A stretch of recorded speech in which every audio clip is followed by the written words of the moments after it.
इस वक्त की दोस्तों तमाम बेहद बड़ी खबरें, मुख्य समाचार आप लोगों के लिए लेकर के आए हैं, जहां पर दोस्तों एक एक करके चलेंगे तमाम बेहद बड़ी खबरें, मुख्य समाचार आप तक आगे इसी वीडियो के माध्यम से पहुंचाएंगे। इसलिए लगातार हमारे साथ आगे इसी वीडियो में दोस्तों बने रहिएगा। सभी बड़ी खबरें आप लोगों के लिए जानना जरूरी है। तो वहीं दोस्तों खबरों की तरफ बढ़ने से पहले अगर आप लोग भी इंडिया गठबंधन और राहुल गांधी के समर्थन में खड़े हैं तो अभी इस वीडियो को लाइक कीजिएगा और कमेंट बॉक्स में कमेंट कीजिएगा दोस्तों #वी सपोर्ट इंडिया। दरअसल दोस्तों पहली बड़ी खबर की तरफ बढ़ते हैं। भाजपा के सांसद ब्रजभूषण शरण सिंह की बढ़ गई हैं मुश्किलें। जी हां दोस्तों, राउज एवेन्यू कोर्ट में हुई है पेशी, अब हो सकती है गिरफ्तारी। जी हां दोस्तों, बड़ी खबर सामने निकल के आ रही है। बीजेपी के सांसद ब्रजभूषण शरण सिंह की अब मुश्किलें बढ़ती हुई नजर आ रही हैं। दिल्ली की राउज एवेन्यू कोर्ट में उनकी पेशी हुई है, जहां पर उनके ऊपर चार्ज फ्रेम करने को लेकर के बहस हुई है। आपको बता दें कि दिल्ली पुलिस यहां पर चार्जशीट पहले ही दाखिल कर चुकी है।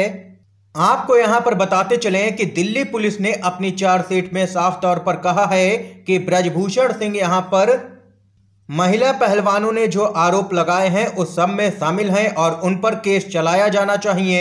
और यहां पर दिल्ली पुलिस ने ब्रजभूषण को एक आरोपी के तौर पर भी यहां पर बताया है अपनी चार्जशीट में। ये यहां पर अब ब्रजभूषण की मुश्किलें बढ़ती हुई नजर आ रही हैं। पूरे मामले में दोस्तों लगातार कोर्ट में सुनवाई जारी है और किसी भी वक्त अब ब्रजभूषण को लग सकता है झटका। एक और बड़ी खबर बताते चलें, बड़ी कार्रवाई देखने को मिली है। जी हां दोस्तों, इनकम टैक्स की आधी रात को पड़ी है रेड। बीजेपी के करीबियों पर ताबड़तोड़ छापेमारी देखने को मिली है। 5 राज्यों में विधानसभा का चुनाव है, उससे पहले ये बड़ी कार्रवाई मिली है देखने को। आप लोगों को बताते चले यहां पर क्या है पूरा मामला। कर्नाटक, तेलंगाना, दिल्ली और आंध्र प्रदेश में अलग अलग जगह पर 55 से भी अधिक स्थानों पर ठेकेदारों और रियल एस्टेट डेवलपर्स पर छापेमारी की गई है, जिसमें आयकर विभाग ने लगभग 94 करोड़ रुपए नगद जब्त किए हैं और वहीं 8 करोड़ रुपए से अधिक के आभूषण भी बताए जा रहे हैं। और वहीं कांग्रेस पार्टी ने पूरे मामले में आरोप लगाया है कि ये सभी कारोबारी यहां पर भाजपा के ही करीबी हैं, ठेकेदार जो हैं वो भाजपा के करीबी हैं। ये यहां पर कांग्रेस पार्टी पूरे मामले में अब हमलावर हो गई है भाजपा पर। तो वहीं एक और बड़ी खबर की तरफ बढ़ते हैं। सीजीआई डीवाई चंद्रचूड़ ने उठा लिया है सबसे बड़ा कदम। बीजेपी के अंदर मचा है पूरी तरह से 24 के चुनाव से पहले हड़कंप। खबर बताते चलें, राजनीतिक दलों की सीक्रेट फंडिंग होगी पूरी तरह से बंद। यहां पर सीजीआई ने संविधान पीठ को भेजा है केस। खबर बताते चलें, चुनावी बॉन्ड के जरिए राजनीतिक पार्टियों को मिलने वाला चंदा बंद हो सकता है क्या, इसको लेकर के अब सुप्रीम कोर्ट की संविधान पीठ फैसला करेगी। बताते चलें आप लोगों को यहां पर 5 जजों की संविधान पीठ अब इस मामले पर सुनवाई करेगी। सीजीआई डीवाई चंद्रचूड़ ने पूरे मामले को यहां पर संविधान पीठ को भेज दिया है और अब इस पूरे मामले पर 30 अक्टूबर को सुनवाई होगी। और वहीं सुप्रीम कोर्ट में सुनवाई के दौरान एडवोकेट प्रशांत भूषण ने दलील दी है कि 2024 के लोकसभा चुनाव में चुनावी बॉन्ड योजना शुरू होने से पहले इस मामले पर फैसला किए जाने की बहुत ही जरूरत है।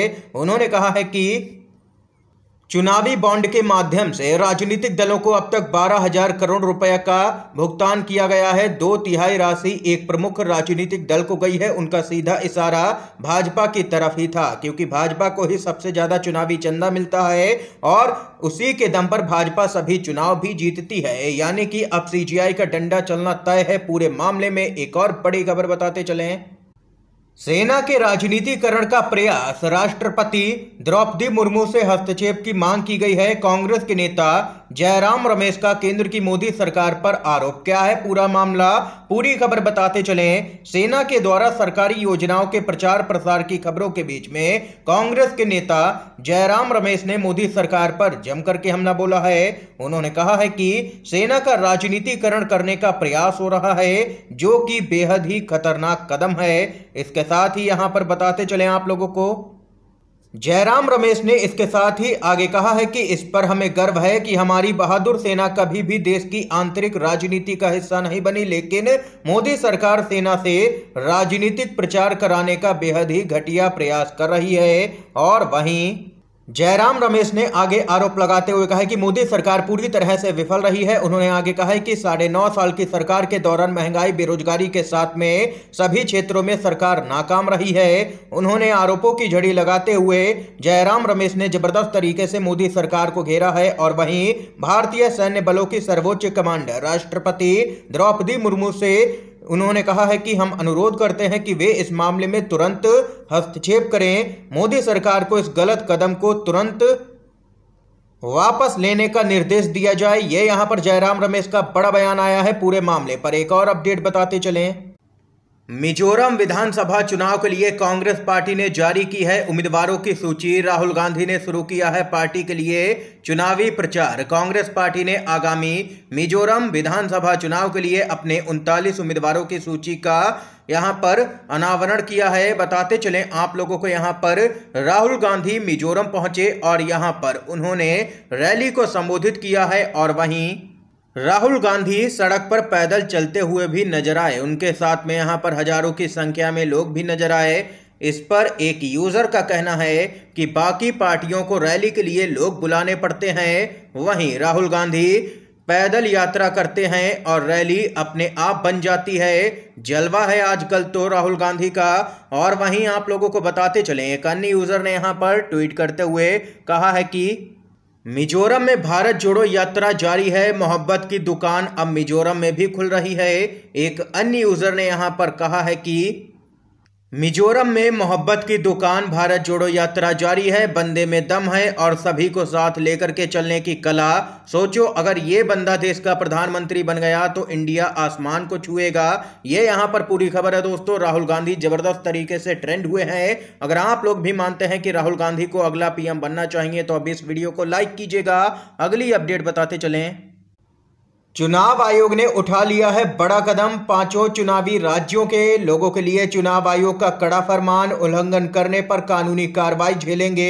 इस वक्त की बड़ी खबर आ रही है। जल्द ही होने वाले 5 राज्यों के चुनाव में चुनाव आयोग ने नई गाइडलाइन जारी की है, जिसमें अगर किसी शरारती तत्व ने चुनाव के दौरान झूठी शिकायतों या अफवाह फैलाई तो ऐसे लोगों के खिलाफ में सख्त कार्रवाई की जाएगी। चुनाव आयोग राजनीतिक दलों, प्रत्याशियों के साथ कुछ शरारती तत्वों की ओर से मिलने वाली झूठी शिकायतों से परेशान भी है। चुनाव आयोग ने ऐसी झूठी शिकायतों व अफवाह फैलाने वालों के खिलाफ सख्ती से निपटने की तैयारी कर ली है।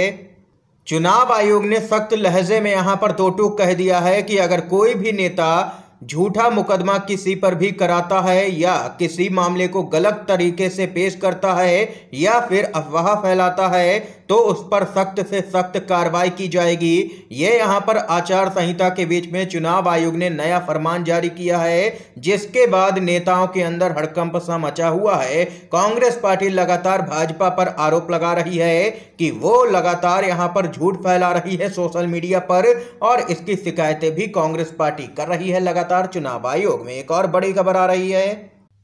मनीष सिसोदिया के मामले को लेकर के सुप्रीम कोर्ट से बड़ी खबर दोस्तों सामने निकल के आ रही है। मनीष सिसोदिया के मामले में सुप्रीम कोर्ट ने ईडी से पूछा कि सिसोदिया के चार्जेस पर अब तक आखिर बहस शुरू क्यों नहीं हुई है। किसी को इस तरह आप जेल में नहीं रख सकते हैं लंबे समय तक। इसके साथ ही सुप्रीम कोर्ट ने आगे कहा है कि अब जल्द से जल्द इस पर जवाब दाखिल कीजिए। आज भी पूरे मामले पर सुनवाई होनी है सुप्रीम कोर्ट में। और वहीं उधर ईडी ने कोर्ट को यह भी बताया है कि हम आम आदमी पार्टी को आरोपी बनाने पर भी विचार कर रहे हैं। ये यहाँ पर दोस्तों पूरे मामले में सुनवाई हुई है सुप्रीम कोर्ट में और आज भी सुनवाई होनी है सुप्रीम कोर्ट के अंदर मनीष सिसोदिया की जमानत याचिका पर, और जल्द ही रिहा भी हो सकते हैं मनीष सिसोदिया। ये भी सूत्रों के अनुसार बड़ी खबर सामने निकल के आ रही है। ये यहाँ पर दोस्तों इस समय की आज की तमाम बेहद बड़ी खबरें थी, मुख्य समाचार थे जो हमने आप लोगों तक पहुंचाए। अगर आप लोगों को ये वीडियो पसंद आया हो तो आप इस वीडियो को लाइक कीजिएगा दोस्तों। ज़्यादा से ज़्यादा इन खबरों को, मुख्य समाचारों को शेयर कीजिएगा अपने सभी दोस्तों में, और चैनल पर नए हैं तो दोस्तों चैनल को जरूर सब्सक्राइब कीजिएगा। वीडियो देखने के लिए आप सभी का बहुत बहुत धन्यवाद। जय हिंद, जय भारत।